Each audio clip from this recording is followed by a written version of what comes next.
Simple lang yung celebration natin for the 89th founding anniversary ng Office of the Vice President ngayong taon dahil nahati kasi yung attention ng opisina dahil sa 4 na bagyo na dadaan dito sa ating bansa. So, kanina nakita natin na yun yung simple program namin dito sa opisina. Yung guests namin ay yun lang 2 pong mga awardees ng Gawad Makabansa ng tanggapan ng pangalawang Pangulo. Gusto namin i-highlight yung mga kwento nila ng patriotism at pagmamahal sa kapwa. Si Jundel Escorel and si Christopher De Luna. Sila yung mga special guests namin sa aming anniversary program. Yung mga satellite offices naman namin, meron silang mga hinanda na mga activity projects sa areas ng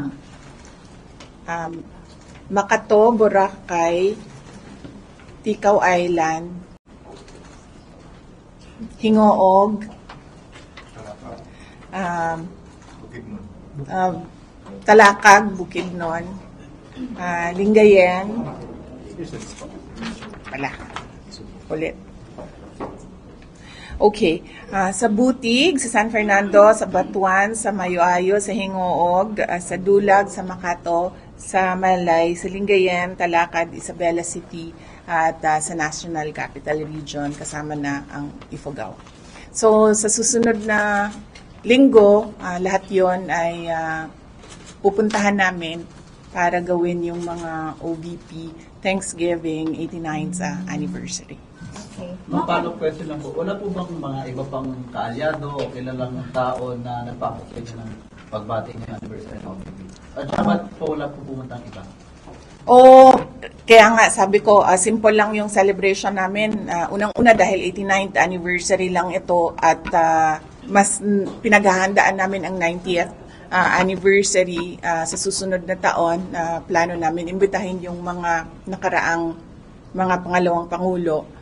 At nahati nga talaga kasi yung attention ng opisina dahil marami sa mga kababayan natin ang nasa evacuation centers dahil sa bagyo. So, ginawa naming simple na lang para mas marami yung mga personnel ng Office of the Vice President tumulong sa Disaster Operations Center. VP, ano na lang po paghahanda ng OVP po? Ngayon may bagyong Pipito. Opo, sa Pipito. Yes, oo. Kung ano, sinabihan ko na yung aming Disaster Operations Center, kung ano man yung naiwan na budget para sa November at December at ready na ipamigay, ibigay na siya sa mga areas na hindi maserve ng national government offices. So, unahin muna natin yung DSWD, yung local government units. Tapos, kung meron pang mga areas na hindi na naabot or hindi nabigyan, doon kami tutulong para nabibigyan lahat ng mga kababayan natin na nangangailangan. Ano yung mga ibibigay natin, ma'am, sa mga affected natin? Meron kaming relief box, non-food items ito, usually na ginagamit, banig, yung mga personal necessities, yung mga ganon. At then, meron din kaming food box. Laman naman ito ay bigas at iba pang mga canned goods. Okay. Ma'am, yesterday, last Wednesday at the Senate, right after that, dumiretso po kayo sa Congress for the Quadcom. Bakit po bigla kayong napasugo doon, ma'am?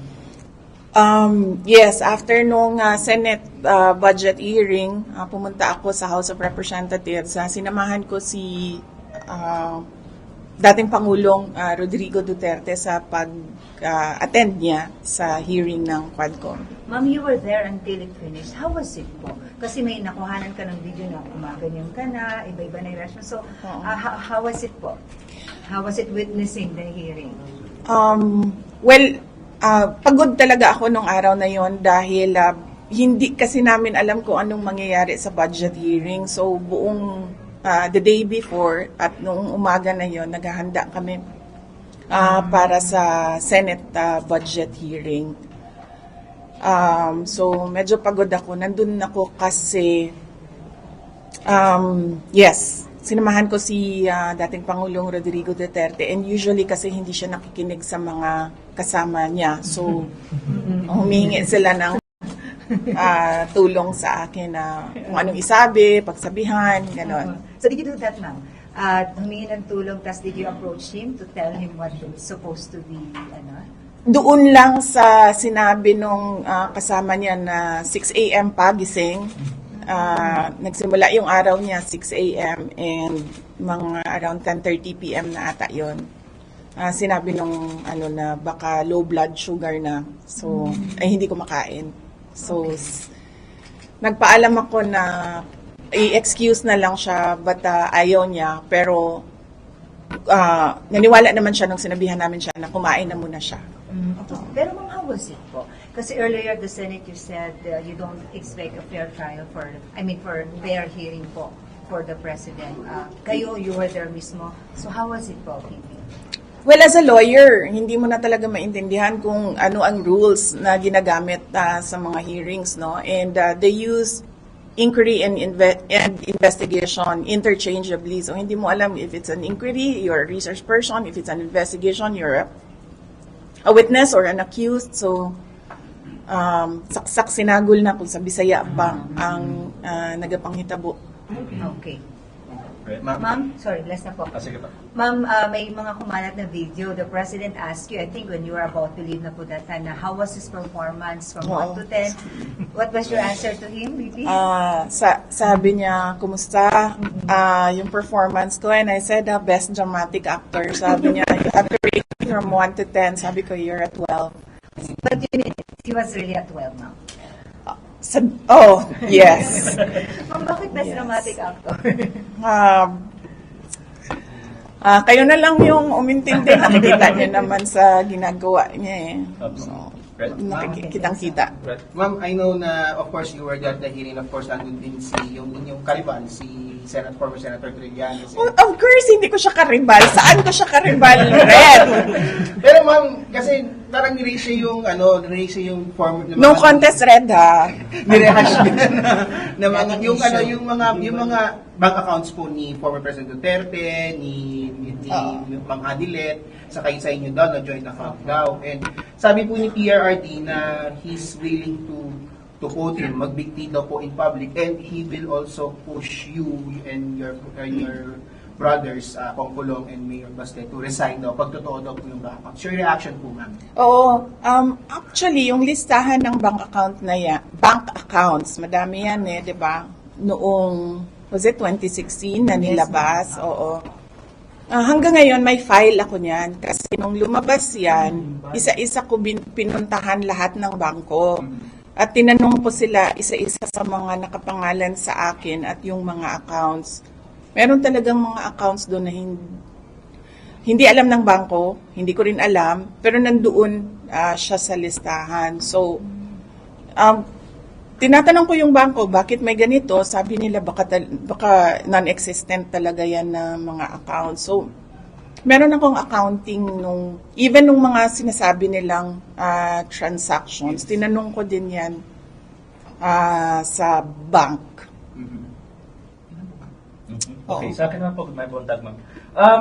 While you were at the House Committee on Good Government, ma'am, they handed over a letter of invitation sa Good Government and Public Accountability. Yes. What was your initial reaction po, and pupunta po ba kayo dun sa next hearing?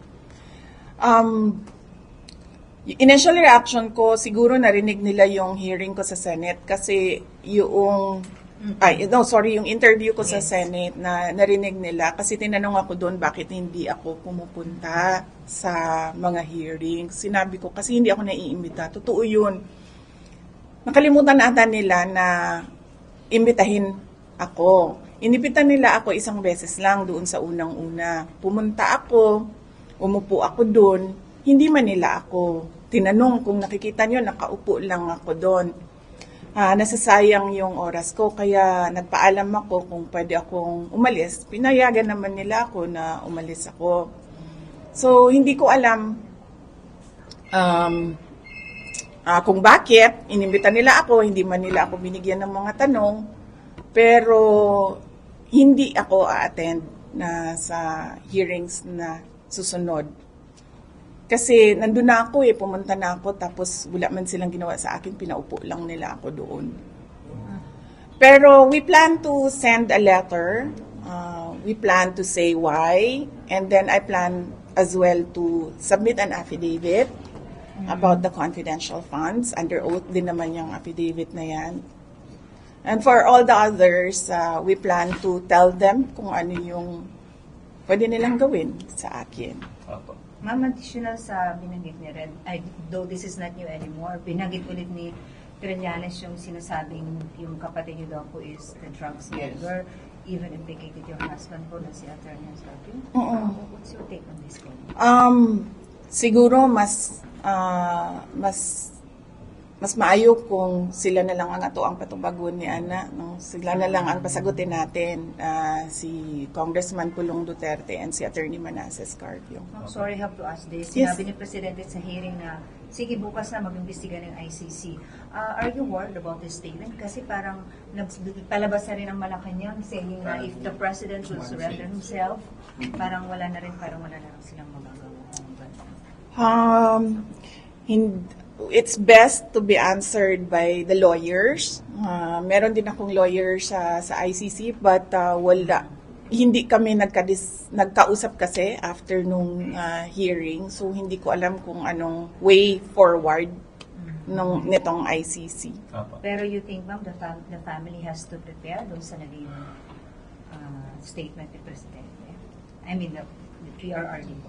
Siya siguro ang dapat maghanda kasi siya yung mauunang dalhin doon Pero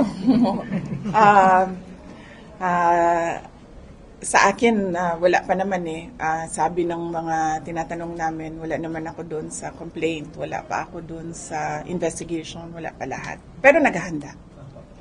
Alright. Okay, thank you. Thank you. Ma'am, may request kami. Anniversary ng OVP Media. Kahit dito na Oo, lang. Magpapakita sa nilo. Oo, Yay. Pwede tayo na maayos ha. Basta maayos, guys.